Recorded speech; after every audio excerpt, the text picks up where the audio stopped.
In the current reality of Operation Epic Fury, the U.S. Navy is a single-sortie force, a fleet that becomes functionally irrelevant the moment its VLS cells are empty.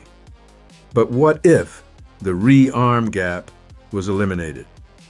By integrating the transferable reload at sea method, TRAM, and forward-deployed mobile tenders, the strategic math of the Middle East would shift from a logistical death spiral to a state of persistent combat power. In this alternative audit, we analyze a scenario where American destroyers never have to leave the combat zone to reload.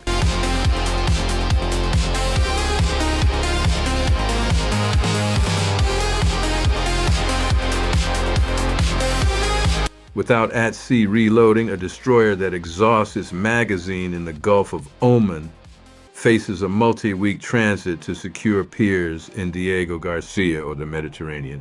This logistical lag effectively removes 30% to 40% of the surface fleet from the order of battle at any given time. In a TRAM-enabled scenario, this downtime is deleted. NAVSEA estimates suggest that at-sea rearming would expand the volume and tempo of long-range fires by 300% to 400%.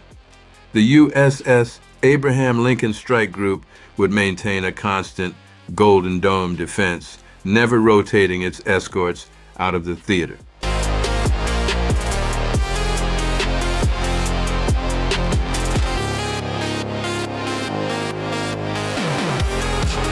The current Iranian strategy relies on deterrence through cost imposition, using $20,000 Shahed drones to force the expenditure of $4 million Patriot and SM-6 interceptors until the U.S. magazines are empty.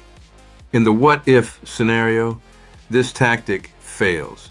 With TRAM-equipped T-AKE supply ships operating just miles behind the front lines, the U.S. Navy can sustain a near-infinite defense. The ability to reload 96 VLS cells in a contested environment transforms the Arleigh Burke-class destroyer from a 9,000-ton brick into a permanent missile battery that cannot be bled dry.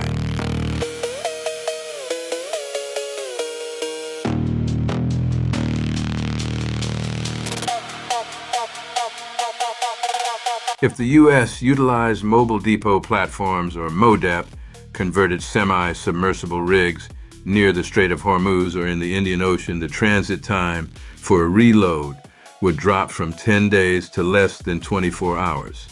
These floating islands would serve as forward resupply hubs, allowing even the most intense 72-hour burn rates to be replenished without the fleet retreating to distant ports. This Forward Presence 2.0 would signal to regional adversaries that the vulnerability window created by magazine exhaustion has been permanently closed.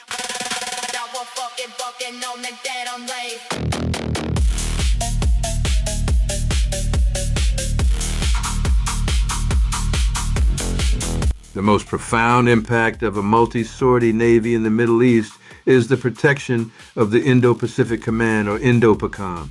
Currently, the U.S. is hollowing out its Pacific reserves to sustain Operation Epic Fury, leaving Guam and Japan vulnerable. If the Navy could reload efficiently at sea, it would require fewer total missiles to achieve the same tactical effect, as each missile fired would be replaced by industrial surge stock rather than cannibalized Pacific reserves.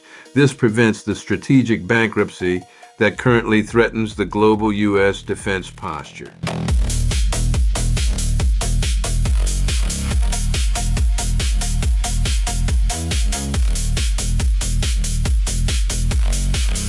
The what-if scenario proves that the true measure of 21st century power is not the shooter, but the loader. By shifting from a just-in-time to a just-in-case logistical architecture, the U.S. military would move away from its dependency on wooden rounds, munitions that are fired once and never replaced in theater. The successful fielding of TRAM across all 14 Lewis and Clark class ships would signify a generational investment in endurance over precision, ensuring that the world's most advanced warships are never reduced to floating targets.